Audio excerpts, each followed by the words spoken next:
Good morning, everyone. Thank you for joining this morning. Yeah, I think still a couple of people joining in. Good morning, everyone. Thank you for joining. A couple of you are turning on cameras. That's wonderful. Great to see you around. So yes, welcome to all of you. Welcome, especially to our fellow panelists and speakers joining us this morning. We'll obviously leave a few minutes to all of you to join to make sure we have a whole audience. But in the meantime, I'd like to greet our panelists, Patricia, Helena, Jeroen, Marcus, joining me this morning to have this discussion. How are you all? Fine, thanks. Fine, thank you. Thank you. Very good. Doing just fine. Thanks a lot. Great to have you here. I still see a couple of people coming in, and we'll get started very shortly. So obviously, as you might have noticed, you will actually log in muted. We will kindly ask you to remain muted as much as you can, but feel free obviously to raise your hand, to ask a question, to intervene. It's a very open discussion that we'll have with Patricia, Helena, Marcus, and Jeroen this morning. We hope it will be as interactive as possible. So questions are very welcome. I see a couple of actually familiar names and friendly faces. Thank you again for joining. So 2 minutes past the 11, I think we will just get started and start at least introducing our panelists and introducing the two hosts of today. Obviously, this webinar by ELTA, but also in partnership with Wolters Kluwer. So first of all, our panelists that actually took on their time to join us, Helena Hallgarn, co-founder of Virtual Intelligence VQ and Vice President and Ambassador of ELTA. Fellow board member, great to have this discussion with you. Patricia Manca, partner at PwC Tax and Legal Services. You're located in Spain, Patricia, correct? Where are you located in Spain, by the way? You're in Madrid? Yes, I am located in Madrid, yes. Very well, very well. It's a very international panel this morning. I think we have five of us actually in 5 different locations. Marcus Schmitt, general manager at the European Company Lawyers Association, and also ambassador on behalf of ECLA of ELTA. Marcus, welcome. Great to have you here with us. Good morning. And you're located, Marcus, I don't know, I always forget, between Belgium and Germany. I think exactly. At the moment, I'm in Frankfurt, okay. but usually Brussels. Very well. And Jeroen Zweers, founder of Noun Legal, and also the Dutch Legal Tech Association, of course, the vice president of ELTA and also ambassador for the Netherlands. Very welcome, Jeroen. Great to have you here as well.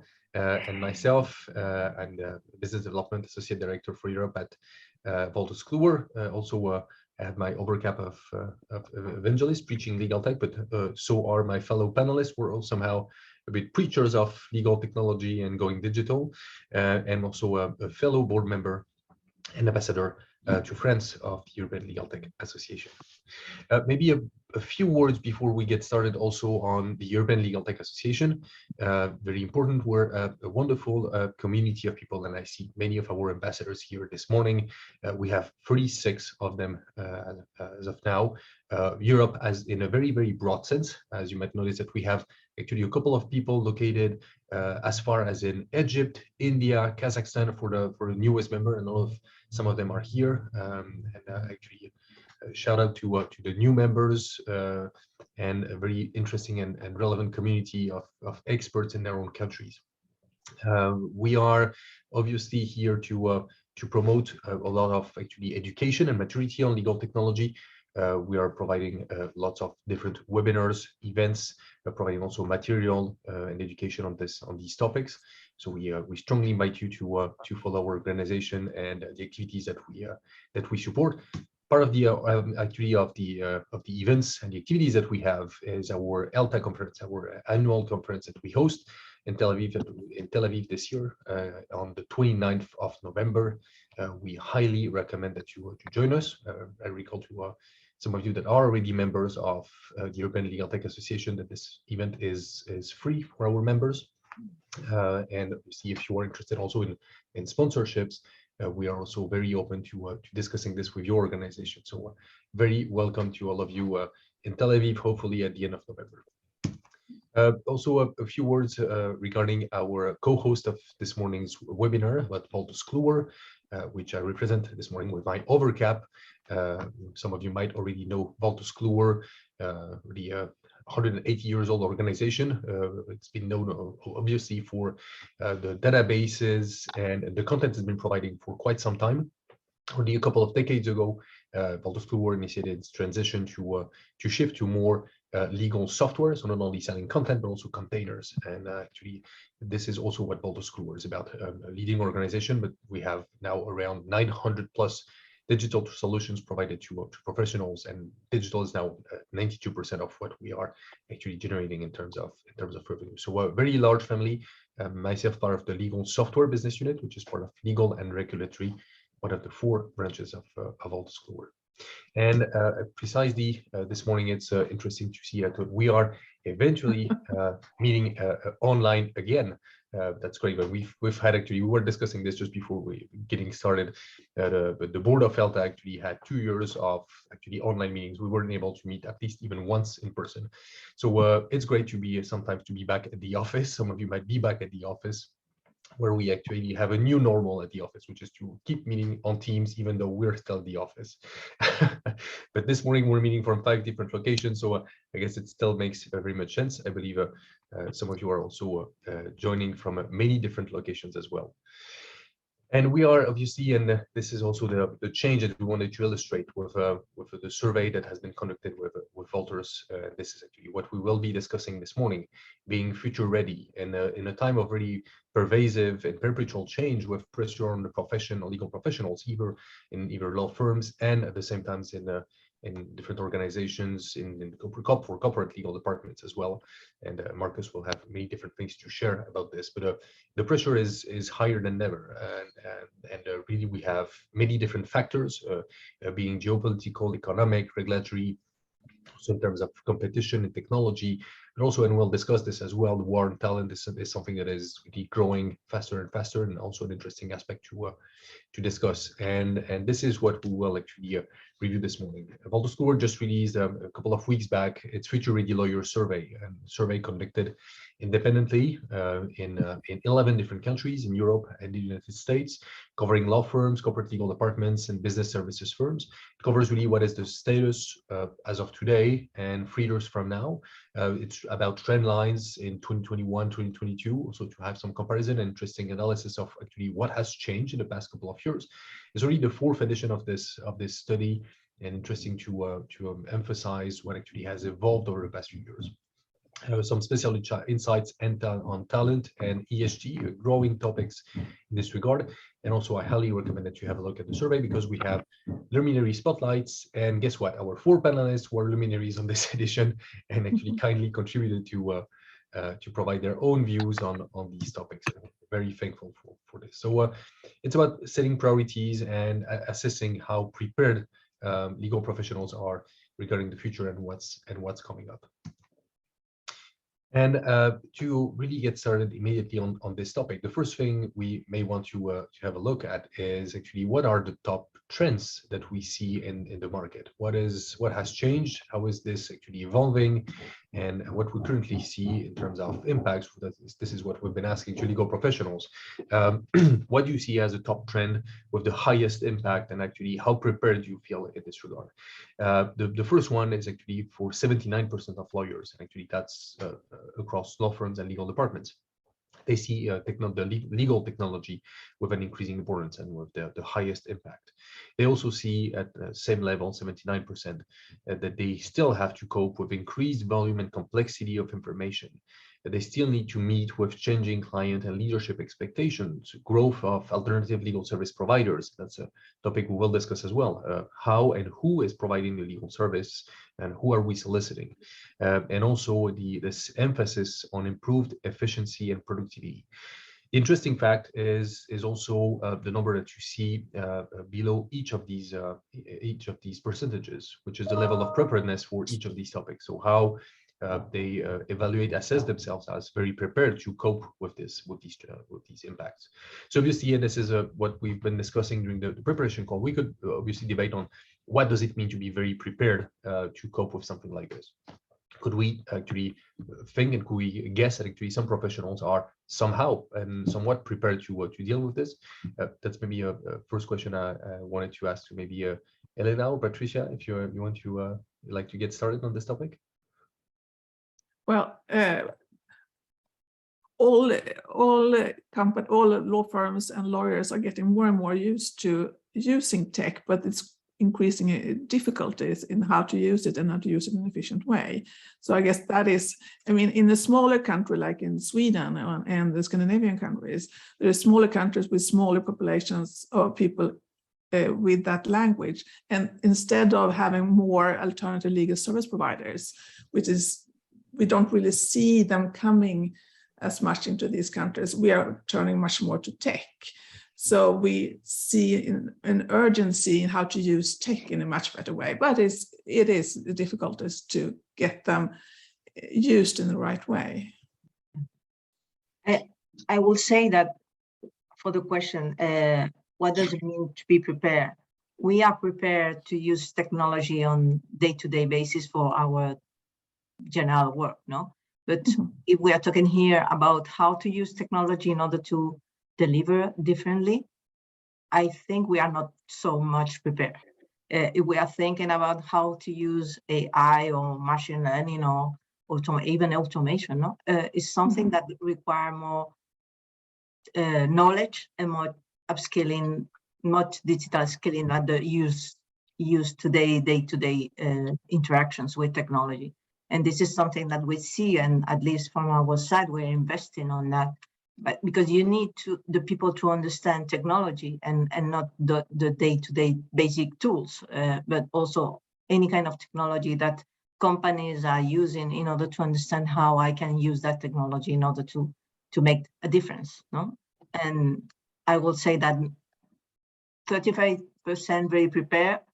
I would like to also to know to which extent what we mean about preparation, but I think we have a long journey as lawyers to run, no, in that sense.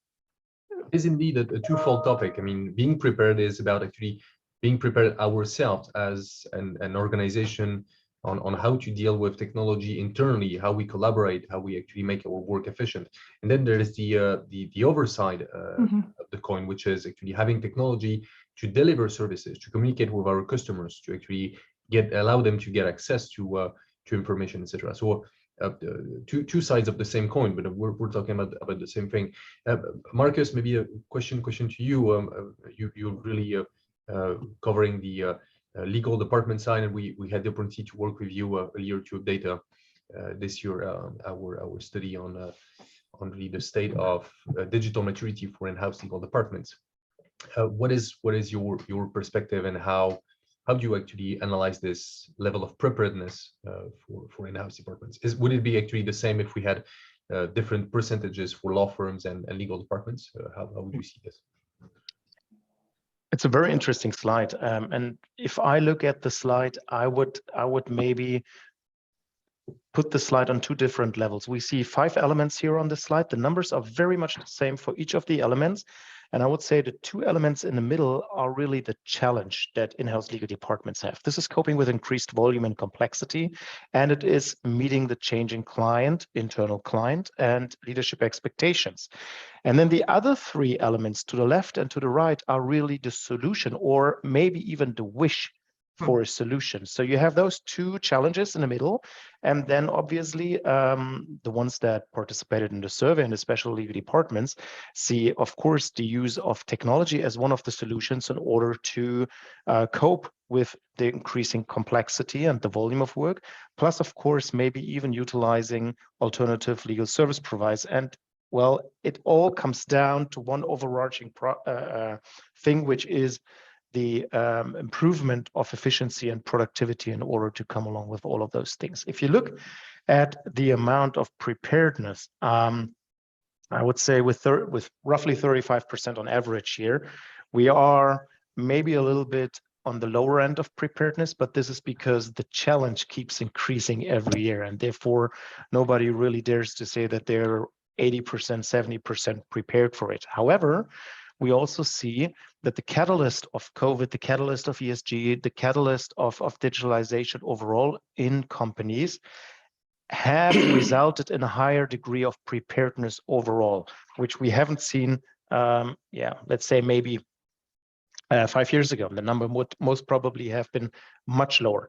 I also expect this number to be an average number between legal departments and external law firms.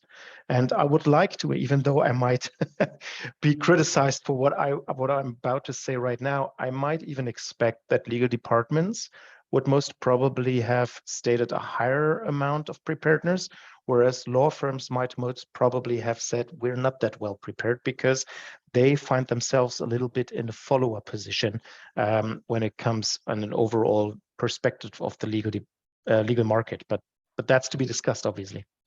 Actually, that's a perfect transition with the next slide and the following numbers that we'll see, which is actually how legal departments are having expectations with regard to the use of technology from actually their legal service providers, usually overall. And this is maybe one of the shifts we're seeing between how actually one type of legal professional is actually embracing technology and how the other is actually pushing the provider of services to more technology. Jeroen, how do you see that part actually on legal departments pulling law firms somehow to more technology? Yeah, I would agree on that. I work for both sides, so I work for CLDs and I work for law firms. And in general, you see is that because of COVID, there's a big change ahead for CLDs, pushed by CFOs, not pushed by general counsels. I would say pushed by CFOs who are much more process focused in this sense, looking at a very different way to their practice. And law firms, they're still very reluctant in that. You see in COVID times, the turnover of law firms increased a lot. In the Netherlands, we see the largest firms had more, 20% more turnover in that sense. So their business model is still working. So I would say they're still waiting to change, or not. They're still very, how will you say that, very comfortable in their position as the hourly model is still working for them. But there's a big more push from the CLDs to the law firms department. So I will say in the next 3 to 4 years, it will change also on the law firm side, because they have to. They have to. Their clients are demanding that. So I would say the figures which we are seeing currently are a good models. What is going on in the business currently? It is, yeah. Go ahead, Helena. It's also interesting to see how will you notice and understand whether a law firm is efficient if you cannot compare different law firms with their different kinds of output. I think you have to change the view how to measure law firms too. I mean, if some kind of standardization model to define matters and output in some way, so you'll be able to compare them. Otherwise, it's really tricky to understand what you're measuring, because you can measure completely different things, and difficult to say how efficient you are becoming using this tech. Yeah, I would say, Helena, CLDs are still they're measuring law firms. They have their own e-billing solutions in place more and more. First, the big corporates started with that. I would say I saw the first ones 10, 15 years ago.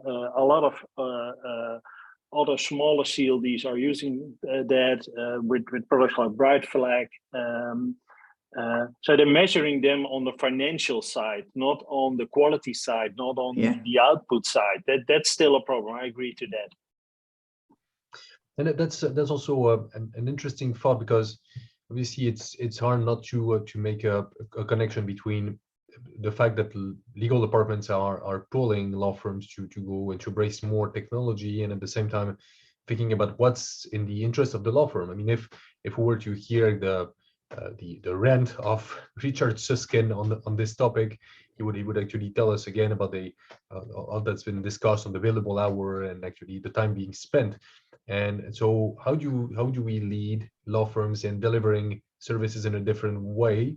And that's maybe a question more for Patricia. How do we embrace actually a shift in how we deliver legal services with more technology? I will say that this is something that clients are asking, as it has been mentioned before. No, the fact that they are asking for more transparency, the fact they're asking for more collaboration, in the sense that I don't want to be just at the end of the process and with the delivery. I want to be part of all the process in the work. No, it's something that we see at our clients. So the idea is not about just showing efficiency and productivity, but also showing that how we bring value to the client. No.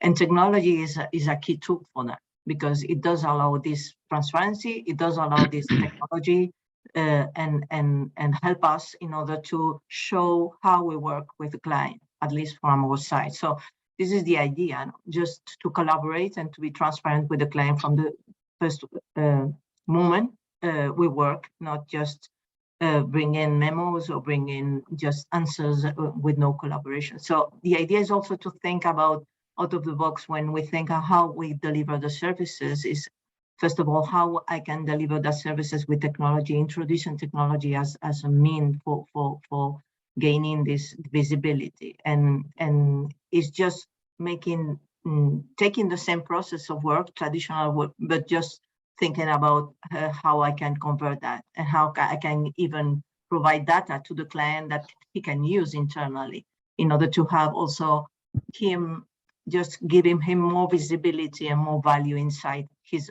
own organization.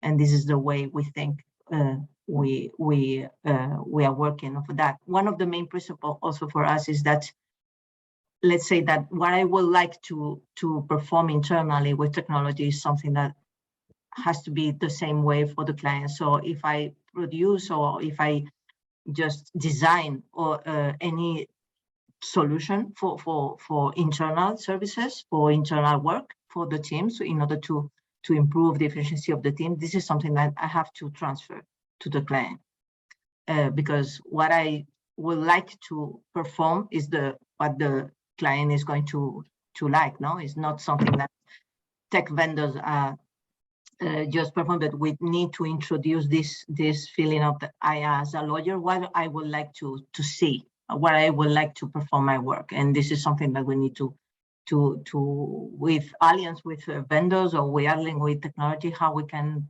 transform everything in order to provide this to the client.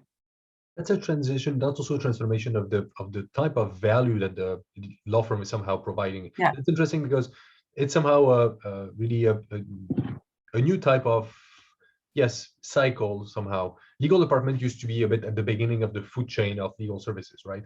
And it can't help thinking that it's somehow the revenge of the goldfish over the shark, that over the past years. But it's really a transformation. I mean, it's also mutual dynamism, because somehow we're increasing the maturity overall. Law firms actually delivering in new types of values, and legal departments requesting different types of values as well.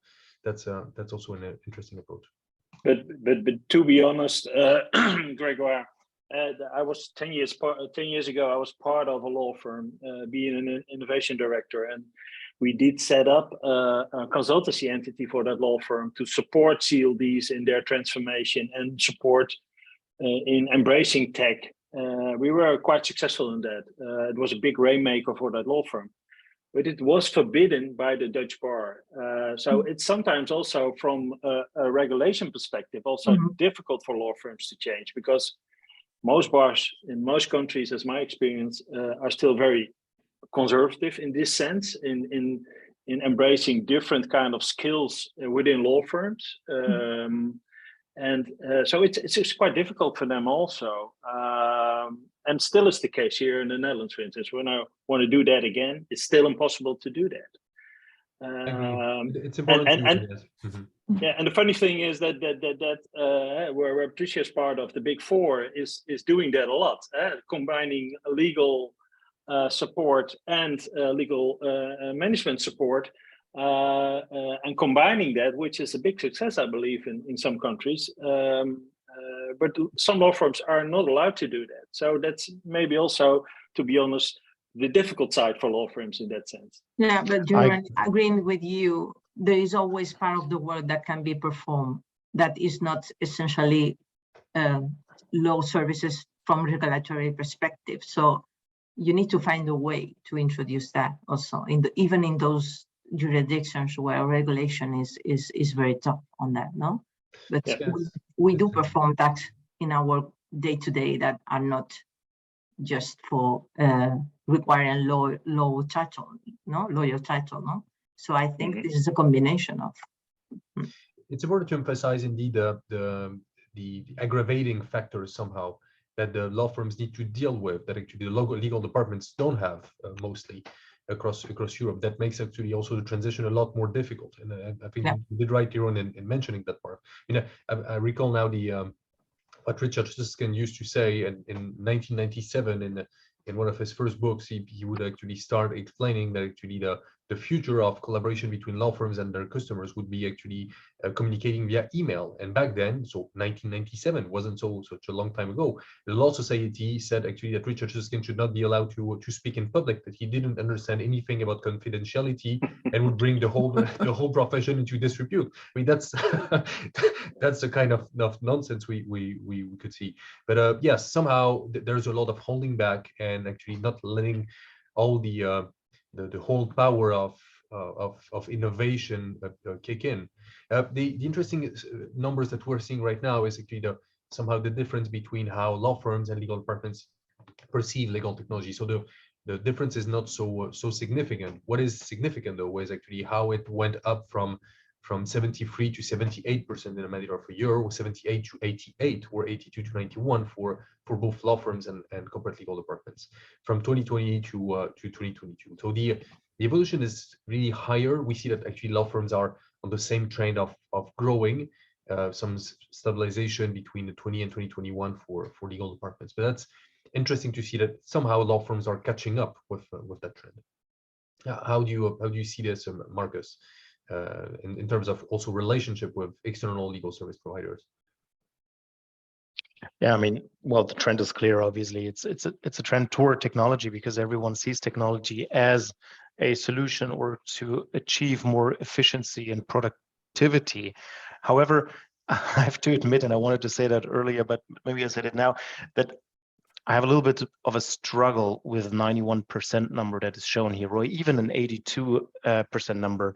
The number says 91% of corporate lawyers expect their law firm to be more digital.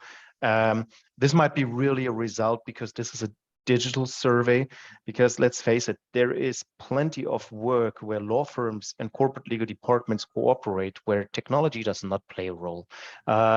And this 90% is a rather high number, so I really expect this the general counsel or the corporate counsel to have answered this by focusing on technology. Again, if they have a corporate question, if they have a compliance question, they might not really care about technology there. They just want a high quality answer, and this high quality answer can be delivered in a ordinary way. It doesn't have to be super fancy in a technology way. Well, still it has to be sent via email, obviously, and not via snail mail. But I think we are beyond this 1997 point. I still see, of course, law firms following up on this trend. I see a lot of law firms that actually start their own enterprises now with offering some kind of digital solutions, some kind of alternative service provider solutions. But I can only emphasize what Jeroen said. Especially in continental Europe, it is a big challenge for law firms because of the regulatory statutes, because of the professional bodies and the bar associations behind it. And even in Germany, there's also a tax reason behind it. A law firm cannot just start a legal tech company within the own law firm, because it would open up a tremendous challenge in terms of taxes, because lawyers are kind of tax exempted in Germany for a specific tax. I'm not talking about income tax or any other tax, but for a specific tax, and this would inflict them. So this is a problem they have to look into as well. So they immediately have to start setting up other companies. This makes it easier for the ones in England, for the law firms. They can easily react, more easily react to the market. They can adopt technology much faster. Plus, of course, we all know that they're much more exposed to technology as well, because there's some years ahead of us. Also because of a more liberal professional environment for lawyers, which we kind of preserve here in continental Europe as being a little bit more conservative. And I don't want to judge if that's good or bad. It all has their upsides and downsides, obviously. But this is something law firms also, as corporate legal departments, have to tackle as a problem. And so I would say the increase from 78% to 88% in just 1 year, that's significant. That's really significant if you take this all into account. Indeed, and somehow now, if we look at really the top 5 reasons why actually legal departments would switch law firms, and the obviously the part of demonstrating efficiency and productivity is relevant and important, but the fact that they actually equip their staff with the right tools to perform the work, that they have enough and they leverage enough technology to deliver best services. So that's actually getting really the best out of every single euro that I'm spending on my legal services. Helena, how do you see these criteria on not only actually switching, but somehow picking the right law firm for you? I think in most cases they are still looking mostly at the competence in what they specialize in, because that's the top reason why they are talking to these law firms. Then that's the main part anyway. And then secondly, they naturally want to see the law firms to be efficient, but it's also difficult for them to know. They can only see if they're using the tools, if they communicate in the best way, if they can be more transparent. But I see in our areas, it's most important to have competent lawyers that are specialized and trusted to handle their matters. And for you, Patricia, I agree with Helena. I think quality is always the main reason, no? and trust, no? But also you need it will depend also on the type of services they are searching for. This is something that we see that is changing also, no? In the past, no? You need trust and quality and high quality for certain specific, very strategic competence, okay? Is clear, but there are many other services that up to now that were just delivering to the confident lawyer, but now they are just searching for other potential alternative legal service providers. This is a reality. So something is changing also in that sense, no? And for the comment that Marcus mentioned before, I will just to emphasize that quality is not against technology. If you can be a very competent and quality lawyer, and you can use also technology for the services, even in those type of services that you need an email because you need a legal opinion. That the way you interact with the client can be also through technology, just avoiding, for example, the email. So when I said that when they expect you to have more efficiency and productivity, is also this part of the game, no? This is a combination, but I agree, trust is the first reason, no? And I think what also plays a role here, and we discussed this shortly before this actually started this webinar in the group. Again, this is just one aspect why there might be a change in between law firms if it comes to legal departments.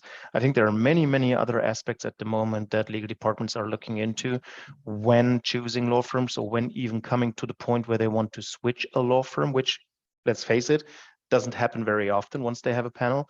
But again, we all notice diversity plays a big role today, ESG sustainability targets. This all comes along with technology, and I think this all is put together into a big circle of new law challenges, or a new law, the new face of law maybe. And I think this is just part of the reason what we see here. Can I just Go ahead, Helena. I think it's difficult also for legal departments to really analyze the law firms, how efficient they use the technology, because they might have a lot of tech staff internally, and they can be effective using them, being really quick, doing all kinds of stuff. But are they really efficient in that? And are they really taking away activities that shouldn't be done, and to prioritize those and change the way of really handling matters to be truly efficient? That's really difficult to measure and to analyze for legal counsel. Yeah, but I think that's precisely, this is one of the reasons they expect the law firms to deliver technology, because they have the same budget restrictions, they have the same internal barriers that we have as lawyers. So if you are the one who brings these solutions to them, this is something they are going to value. Yeah. That's maybe one of the most striking aspects of eventually of these criteria. It's also because the real shift here in the paradigm of the relationship between legal departments and law firm is that they're not only picking law firms based on what they are delivering, but how they're delivering it. And that's really an interesting shift in value. If we look right now at really how the corporate legal department is changing in itself, so also in terms of expectations, one of the interesting aspects is really this change in how they expect, obviously, more of their law firms. They're more selective, so that's what we said about law firms and how they do business with them. Focus on the return they get from the law firm itself. Expect the law firm to use technology to leverage it, also in this context. They're also have their own changes somehow in how they perform the work here in their a greater use of alternative fee arrangements. So we won't actually launch a whole debate on the billable hour. I think that's up for another webinar. But maybe the interesting aspect of, at the same time, and this is what we also discussed in preparation call, the greater insourcing of legal work, the greater interest in alternative legal service providers, in alternative fee arrangements, and use of technology. This is an interesting mix. Marcus, you didn't seem in the preparation call to connect actually both sides actually of insourcing and alternative legal service providers. So actually asking for different types of services. So who's doing the work somehow from the legal department side? What's your take on this? Yeah, I think this is two different things we're looking at here. When it comes to greater insourcing of legal work, this is not a new thing in town. This is something that legal departments have been discussing for 15 years, and we all know the reason. The internal lawyer is purely cheaper than the external counsel if he or she is fully utilized. I mean, this is the typical make-buy discussion every legal department has, and which every legal department focuses on. And since all of this judification in the European Union, all of this harmonization, all of the regulation brought more and more legal work into the corporations and therefore into the legal departments, we have seen a big trend of insourcing in the last couple of years. And we don't have the slide here today. It's actually on one of my slides. But in fact, if you look into only the last 13 years, we saw an increase of company lawyers all across Europe by 165%. That's more than double. Today, company lawyers are the fastest growing segment within the legal market, whereas lawyers all across Europe, the number of lawyers is slightly decreasing in most bar associations across Europe. The number of company lawyers are going up because all of those companies need to tackle more and more challenges. And I think this is reflected here in the greater insourcing of legal work. However, on the other hand, it says greater use of technology to improve productivity and alternative service providers. So this does not contradict each other. Still, there's more and more work, and the companies and the legal departments cannot grow as fast as the work is actually being put in, because obviously this would need budget increases and serious discussions with the CFO, obviously. So corporate legal departments also seek solutions elsewhere apart from actual FTEs, from actual staff. And this is then the use of technology. This is commodity work, standard work being outsourced into technology, or work being covered by alternative legal service providers. That is two things. That is repetitive, that is commercial, which is commoditizable, plus something that is not the super, let's put it this way, the super critical thing for the company, because obviously a company will always have a big struggle with outsourcing the super critical things, as this has to be covered internally. So I think those numbers don't contradict each other. They actually follow up and they play into the same trend. More work to be done by legal departments. Does this somehow challenges also, and that's maybe a question for all of you, challenges really the whole secondment market and the way we deliver also and provide lawyers directly to in-house departments? So there's also obviously significant discrepancies between countries regarding how the in-house lawyers is also perceived, has also a regulatory standpoint that is separate and distinct status from one country to another. But would that actually challenge how you actually send lawyers from law firms to legal departments? Maybe for you, Patricia. Yeah, it was a very common practice for law firms now to be asked for specific lawyers for secondments. And now what we see is that is something that is raising, but also we see that's the market that alternative legal service providers are just taking up. No, those specialists on providing those flexible workforce to the lawyers, which are, this is also that. With the pandemic, that's and the change of mindset of the lawyers, that it just helps, because there are many lawyers and specialist lawyers, or even persons who have just been retired, but they're still working, that they can be used for those kind of specific projects, no? And it's very helpful for those companies, because it's more easy for them.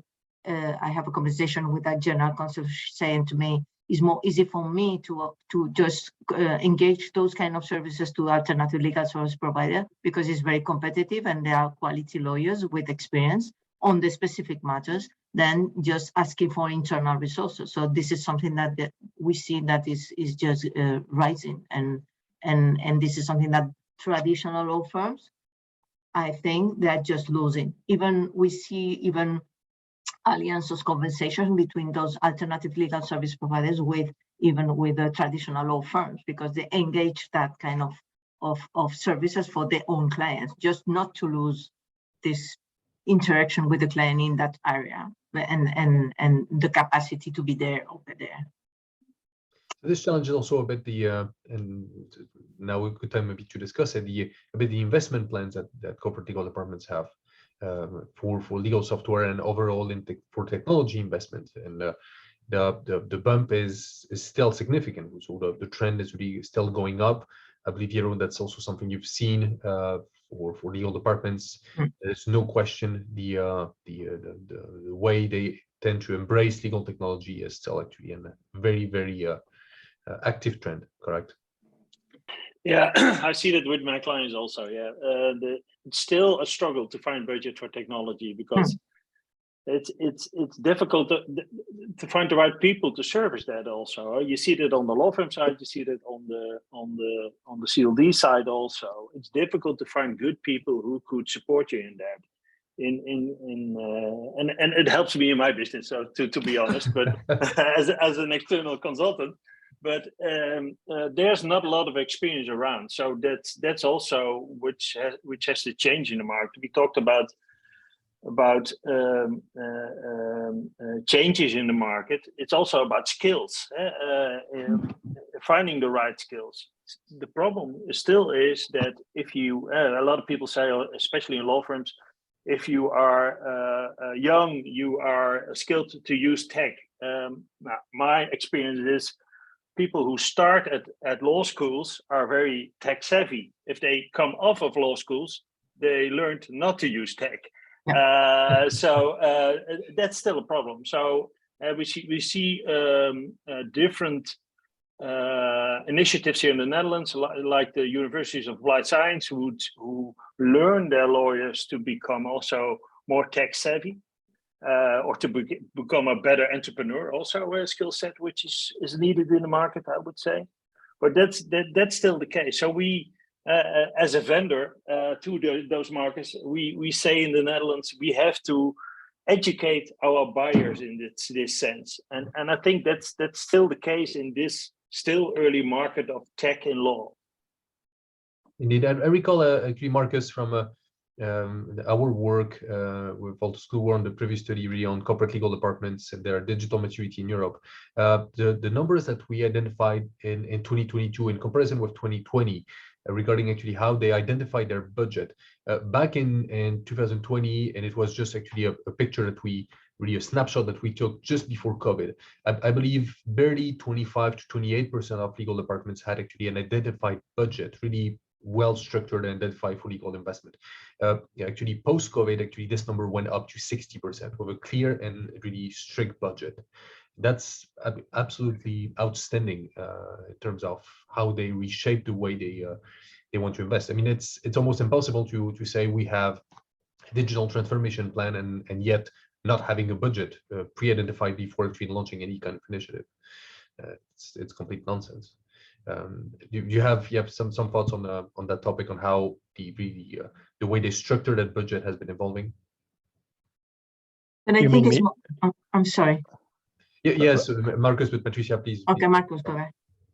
Okay, I was about to say, Patricia, go ahead, but actually there's not much to add to it. Well, you're right. We asked this question at the end of 2000 or at the beginning of 2020 and asked, how do you have a structured budget for legal technology? And the minority said yes. And we asked the exact same question in 2021 again, and they all answered, we spent a hell lot of money in 2020 on digitalization of our legal department, but we haven't budgeted it. It just came because we all had to go home in March, and we kind of had to reorganize our work, how we have been doing this for the last 10 to 20 years, and we now had to do it in a different way. So naturally, we needed technology with that. And of course, with that learning and with that catalyst in mind, legal departments started budgeting or putting specific segments in their budget for technology implementation in the future. May it be legal tech, which I think is a very narrow term, or may it be office tech or collaboration tech, which for me is another segment, but is a very important segment. And this is what they're still involving as well. I think in this group and in today's audience, we all can agree that MS Teams or Zoom is not legal tech, although lawyers are using it.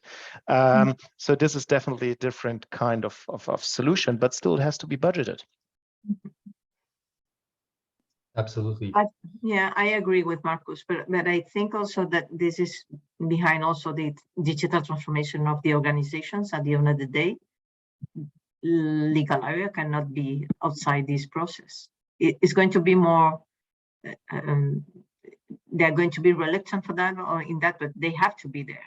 And this is something that we see, that even those digital transformation process, they are not even coming from the General Counsel budget, but even they can come from the IT budget. Indeed, and really in structuring their budget, I believe it's also part of the theory of how mature they are at looking at different types of technologies. And the comment of Marcus is very relevant. I mean, there's sometimes really a mix and a blurred border between office tech and reg tech and real legal tech and what really exactly you want to do. And what you mentioned earlier also, Jeroen, around the maturity and actually the understanding of what really technology is. That's also a really relevant aspect. And this may be one of my favorite slides on really how they all perceive the impact of what we call transformational technology. So really the most important and relevant ones. That's really interesting to see how they all identify RPA and AI and blockchain as really transformational technologies with high impact, and yet the level of understanding is still pretty much the same. These numbers are growing, and yet level of understanding still remains the same. Mm-hmm. That's really actually somehow a bit appalling, because RPA and AI have been growing by 10 points in a matter of a year, but level of understanding still pretty much remains the same. How have you seen the evolution, maybe Helena, on this topic? Yeah, but here it's typical also that there's a greater need for people in between tech and lawyers, how to handle these kind of technology. I guess consultants such as Jeroen has a great future here, because it's really difficult to get an understanding how to use the tech in the right way, because you also have to understand the business. So that's why I think there's a great opportunity for consultants working together with lawyers and technology and have a better understanding how to transform it, because implementation of this kind of technology and handling this kind of projects is quite complex and difficult. So there's a new need for competences that can work collaborative between tech and law, and see the understanding what is needed in the business, how do you handle them, and how can you use this kind of technology. So it's a big new opportunities for companies that can support this, I guess, because you cannot have all the lawyers to understand all this. It's not their kind of business. It's, No. Yeah. No, not understanding, but somehow to somehow get the one of the real impact. I tend to believe that one of the main impacts of COVID eventually was actually bringing everyone higher on this digital maturity curve, and then somehow getting them closer also to more advanced pieces of technology. Everyone has been looking for a force majeure clause in the past 2 years for some reason. I mean, that's and somehow there weren't actually thousands of ways to find a force majeure clause if you had 3 years of contracts stored in closets and printed out on paper. I mean, unless actually you had actually a law firm that would be doing this for you, somehow you'd actually start figuring out that maybe technology could be of some help. Yeah, but then it's a good way if lawyers can get a better understanding of the technology and the possibilities, and then they have better ways of talking to tech people or other people what they want and start a discussion. But because the implementation of doing this kind of technology is probably lots complicated, so then they need someone else. But so the importance for the lawyers is to have an understanding of the possibilities of technology, and then talk to other people who has other kind of knowledge to do some kind of implementation of it. I agree here with Helena. When you look at these figures, theirs are mainly media based, I would say. Because the word is out that blockchain and artificial intelligence are the big thing, and everything from a lawyer till a baker has to use AI, but they don't understand what it is. When you look at AI in the legal space, it's only used in general, I would say, for not more than 2 years. Mostly it's used in the e-discovery side. There we use AI, and depends on what you see as AI also. There's a definition discussion also on that side. AI is coming. I'm part of 2 AI startups also in the Netherlands. AI is coming to every lawyer, I would say, and to every client of a lawyer also. And it will support them as a tool in their practice. It won't take them over, maybe partly in the commodity side, but there's not enough knowledge to set this opinion, I would say. It's a media hype. And just a comment to some years ago in Sweden, several law firms said they would change the way they did due diligence and use AI solutions, and all of them bought AI solutions. But recently we had a senior partner from one of the bigger law firms who commented that and said, this AI solution doesn't support us at all in this due diligence. It doesn't work. They need too much training, and it's really difficult. Instead, they changed the process of how they do the due diligence. So that has been much more important in changing it, instead of using this kind of technology, because it was too difficult to train. So that's also interesting. Correct. Sorry, Marcus, go ahead. I just want to applaud Jeroen for what he said, because I couldn't say it better. It's the same impression I have whenever we talk about AI blockchain with lawyers. I would say less than 0.1% of lawyers have ever seen artificial intelligence being involved in their daily work. It's a media hype for me as well. I would even go as fast as saying, are we actually there yet? I mean, don't question it, as AI will be the big thing of the future, but are we there yet? Is there even AI around yet? But a point that comes along with it, I mean, the expectation is high here, but what has been said before, that people need to be trained on the software is very important, that they have to be communicated what software is very important. I personally see also the acceptance in legal department is a big challenge still to overcome. The thing is, we're all trained as lawyers. We're all trained to be super conservative, and we're all trained to work in a way how we have worked for the last 100 years. Not we personally, obviously, but our profession has. And I have seen so many good legal departments that actually have very good technological solutions implemented that are just not used.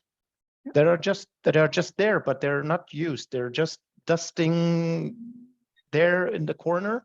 Nobody's using it because the acceptance is not there. If you want to implement a solution and you have 50 colleagues or 30 colleagues in your legal departments, or 300 or 3, and not every single one is using them, then people will find their bypasses, their workarounds around the technology, and then it is poised to lose. It is poised to not really be used in the future. And I think this is a big issue we're still tackling everywhere, no matter if it's legal departments or law firms, is there are great solutions in place. They're implemented in a great way. There's a great tone from the top. There's maybe a consultant that raises some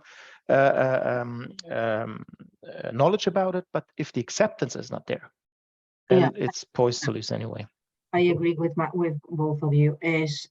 One thing is implementation, another thing is adoption. Is clear, and one of the things that I think is key here is, first of all, to understand what is the technology, what is behind that, and how you can use it. And this idea of how can I use it has to come from the lawyer, because otherwise he's not going to adopt that. So it's something that he needs to understand what is AI, what can would AI help you, but he has to think about how can AI help me in my work. And this is something that we just incentivize to the lawyers, to at least for the young generation, no? Just think how you can use that in your work today. And the solutions has to come from the lawyer, because otherwise they're not going to accept it. Makes me think also the famous 4 level of acceptance of actually something that comes in your space. The first step is usually around a complete denial, where it's a disruptive and perverse point of view. The second step is about actually how it is interesting, but it's completely irrelevant to what we're doing. The third step is actually it's getting some kind of interesting, and it's quite important, but still it does not apply to what we're doing. And the fourth and last step of acceptance is I've always said so. And at some point, I think we might be between the third and the fourth for some law firms and the legal department saying yes, no, I mean we don't want it, and as soon as actually they'll fully embrace the whole scope of it, they might actually accept the fact that yes, I mean we've always said actually it was an absolutely mandatory thing to actually bring performance and productivity. And Greg, can I just add one more thing? I know we're almost out of time, but I'm reading the chat, and the chat is very funny. And also there is one thing from Stephen in the chat that I would like to mirror here into the group as well. We're all talking about technology in legal departments and law firms when you're in the middle of the job already, and you have to adopt it, although you never learned anything about technology at law school. I think everyone, legal departments, law firms, and especially legal tech providers as well, we have to go back to the university. We have to lobby and advocate that technology becomes a part of the legal education. Otherwise, we will not get there. Yeah, totally, fully agree with that. Yeah, couldn't agree more. Definitely, definitely on the same page. And I believe we're very, very far, and it's still only private initiatives. The project that we've had with ELTA on the ELTA Academy and what we want to do on this topic. But yes, we definitely couldn't agree more. And yes, you have actually a huge applause in the chat, actually, Marcus, on that remark. Well, I think we're on the same page. It was a no-brainer, though. We really barely have 2 minutes left, but I still wanted to bring up on the screen what we briefly mentioned really on the talent trouble. But if one of you maybe want to have a brief remark on this topic, on how it is still very much a stretch and difficult to actually get the right resources. It's also somehow also very much linked to new types of demographic, new types of roles in-house, a huge shift in the types of people. I was in London on Monday attending the clock event on legal operations, and how these professionals are also reshaping a bit the internal departments. one of you wants to briefly say something on this topic?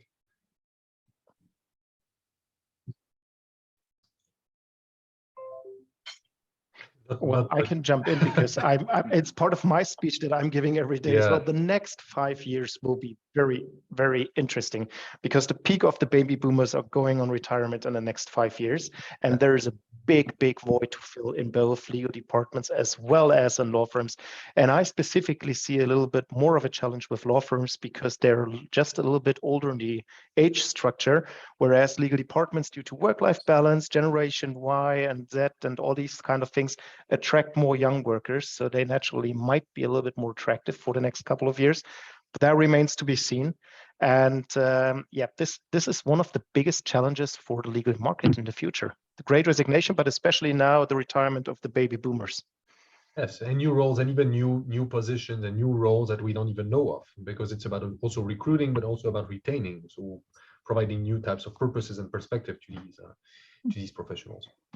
Great, thank you so much. We're right on the hour. I haven't seen really questions. Just before we really wrap up, I wanted to give you, Marcus, maybe an opportunity to update us on what's going on with ECLA, and if you have any updates. Yeah, I don't want people to have to save their lunch, but no, it's great. So also ECLA is focusing, well, as you might know, as an association that's focusing on legal departments at in-house counsel. And just one sentence, we actually have a little bit of a event next week as well in Dublin, and I highly invite everyone here to come to Dublin for free. I mean, you have to come on your own, but you can participate for free in our Legal Disruption Roadshow next Wednesday, which will be discussing exactly these aspects as well, all the disruptive trends in the legal market and where is our profession heading. So thank you very much, everyone. Fantastic. Thank you. Yeah, Helena, I know you need to leave. Yeah. To your own trip. Thank you so much for being there. Thank you so Bye. much to everyone. Looking forward to seeing you either in Dublin, maybe hopefully in Tel Aviv later in November for our ELTA conference. Thank you very, very much, Patricia, Marcus, for being there, and also our staff at Bucerius with Sina and Julia supporting the coordination. So thank you all. Have a great day, and hopefully see you very soon. Thank you very much. Thank you. Great day. Bye-bye. Bye.